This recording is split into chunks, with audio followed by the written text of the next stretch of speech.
मोहित हो गए, भूल गए। फिर आए तो जब प्रवेश किए हैं मथुरा मंडल में, तो मथुरापुरी को कंस ने बहुत सजवाया है। चारों तरफ इत्र की फुहारें चल रही हैं, बड़ी बड़ी बिल्डिंगें आसमान को स्पर्श करने वाली। भगवान प्रवेश करने लगे तो क्रूर जी ने कहा कि महाराज हमारी कुटिया को पवित्र कर देते, बड़ी कृपा होती। भगवान ने कहा चाचा आऊंगा तो, लेकिन पहले मामा से मिल लूं। आगे बढ़ते हैं तो कई धोबी लोग जा रहे थे, झुंड बनाए, बड़ा कपड़ा का गट्ठर लिए हुए जा रहे थे।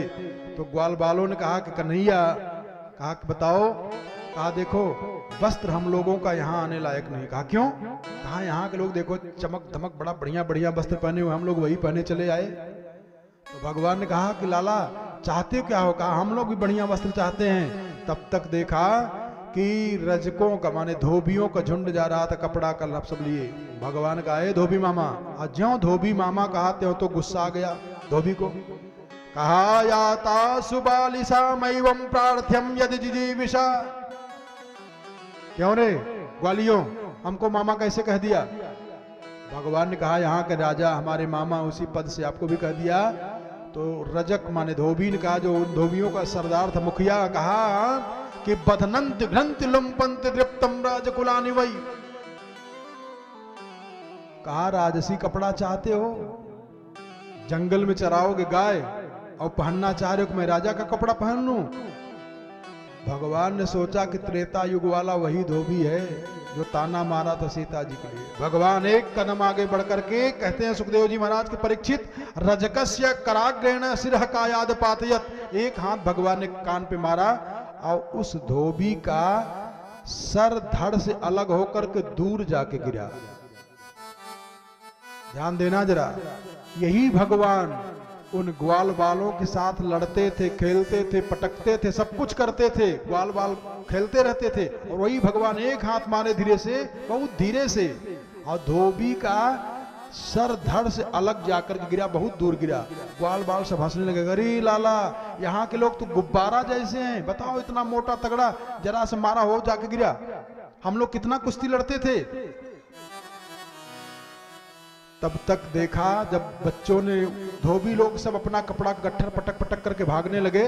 तो जब उस कपड़े को बच्चों ने पहना, ग्वाल बालों ने पहना, भगवान की मित्र मंडली वालों ने पहना, तो कपड़ा बड़ा बड़ा बड़ा भाई राजाओं का कपड़ा, और ये छोटे छोटे बच्चे अब पैजमुआ ऊपर उठाए हुए, तब और रोड पर सफाई करते हुए जा रहे हैं।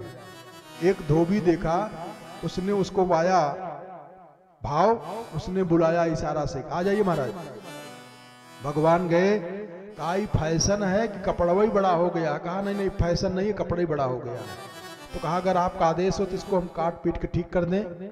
तो भगवान ने कहा कर दो।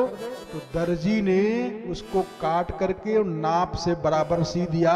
भगवान ने क्या कहा, क्या दे दूं इसके बदले में?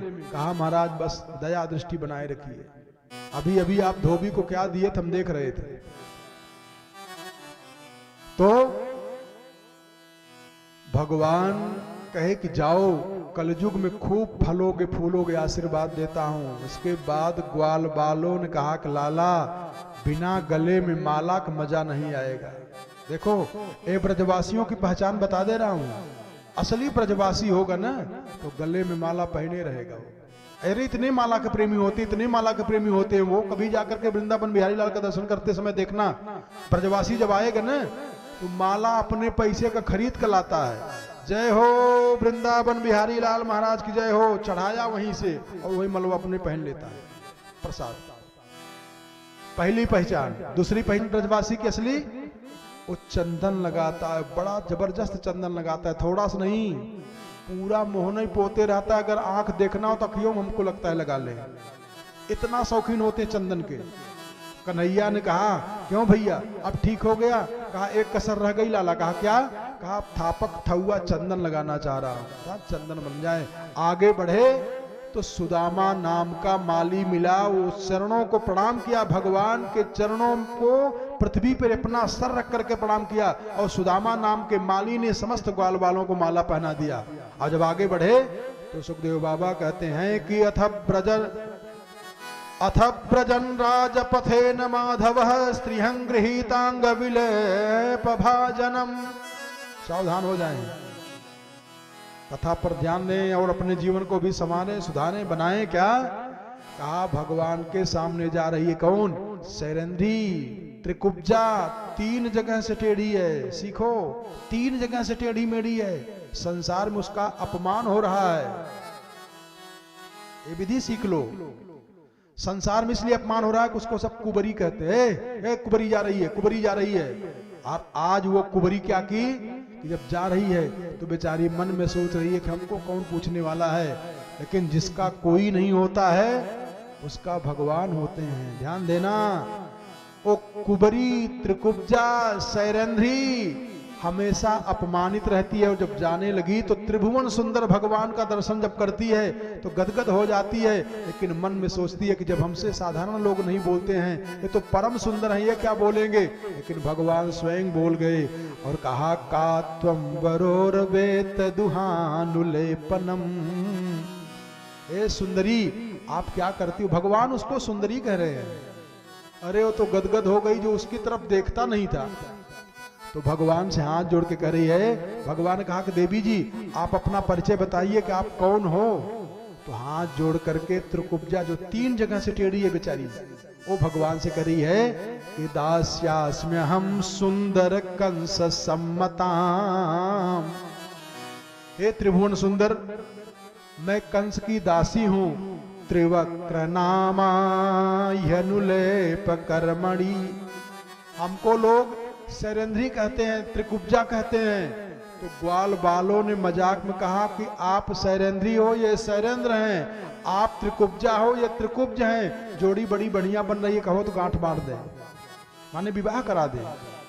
भगवान का है यहाँ मजाक मत करना, मामा बहुत नाराज हो जाता है। कहा मामा न मामी, मामा मामी की क्या डर है। और वो त्रिकुब्जा कह रही है कि मद्भावितम भोजपते रति प्रियम। हे नाथ, मेरे हाथ का बनाया हुआ चंदन भोजराज कंस को बड़ा अच्छा लगता है, लेकिन बिना युवाम को न्यत मस्त दरहती। मेरी हार्दिक इच्छा है कि अगर आपका आदेश हो जाता तो मैं ये चंदन आप दोनों को लगाना चाह रही हूं। बिना युवाम को न्यत मस्त दरहती। तो ग्वाल बालों ने कहा कि केवल इन्हीं दोनों जनों को लगाने का मन कर रहा है, हम लोग दुश्मन है क्या? अरे हमको भी तो लगा दो।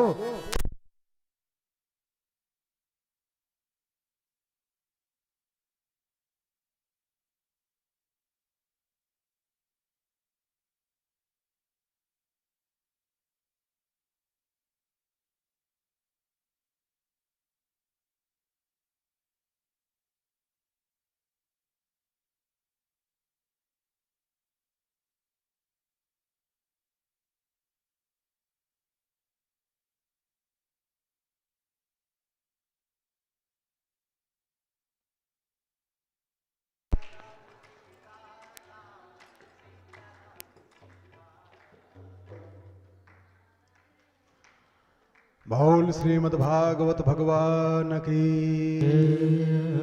त्रिकुब्जा को भगवान चंदन लगवाया त्रिकुब्जा से, और चंदन लगाई है। ध्यान दीजिएगा, सीख लो जरा, थोड़ा सा अगर बात आ जाए समझ में। चंदन लगाई है और उसका मन कह रहा था कि भगवान से कह रही है कि बिना युवाम को न्यत मस्त दरहती। मेरा ये हार्दिक इच्छा है नाथ, अगर आप कह दें तो मैं ये चंदन आपके मस्तक पे लगाना चाहती हूँ। भगवान का लगा दो। अच्छा लगाई है, सीख लो। भगवान ने कहा है, एक भक्त ने कहा है कि जल के चढ़ाए से अरे 3 लोक दान देत। केवल जल चढ़ाने से। एक कुबरी त्रिकुब्जा भगवान को जब चंदन लगाई है तो भगवान थोड़ा सा आंख बंद करके विचार किए क्या दे दूं इसको।